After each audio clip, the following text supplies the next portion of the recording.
देखें, ये सादा सिंपल बात इस तरह की है कि सहाबा कराम रिज़वानुल्लाह मजमईन अल्लाह के हबीब को, आपके चेहरा अनवर को ख्वाब में देखेंगे तो उन्होंने तो बताते खुद देखा हुआ, उनको पता है कि आपके बाल कैसे हैं, आपका चेहरा अनवर कैसा है, आपका कद कैसा है, आपके जो ना वो पाँव कैसे हैं, पूरा चेहरा हदीस की रोशनी में भी बयान किया गया है। अब जिस वक्त कोई शैतान आता है वो अल्लाह के रसूल का चेहरा अनवर नहीं कॉपी कर सकता।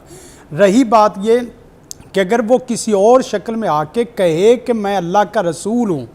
तो ये तो झूठ हो सकता है। अच्छा, मतलब नबी पाक की जो चेहरा मुबारक है वो कॉपी नहीं कर सकता, उसकी ना शबी ना उसकी कॉपी कुछ नहीं, मगर वो जो शैतान है वो झूठ बोल सकता है कि मैं अल्लाह का रसूल हूँ, और उसमें आदमी को धोखा दजल दे, और सुबह उठते ही वो आदमी ऐलान शुरू कर दे, टीवी में खबरें शुरू कर दे, लोगों को पीरी मरीदी के दावे और नारे शुरू कर दे कि मैंने अल्लाह के रसूल की ज़ियारत की है, आपने मुझे ये मैसेज दिया है, आपने मुझे ये पैगाम दिया है, लिहाजा मेरा पैगाम नबी का पैगाम है। ये सारा झूठ दजल धोखा है। मेरे पास अभी पिछले दिनों इसी हफ्ते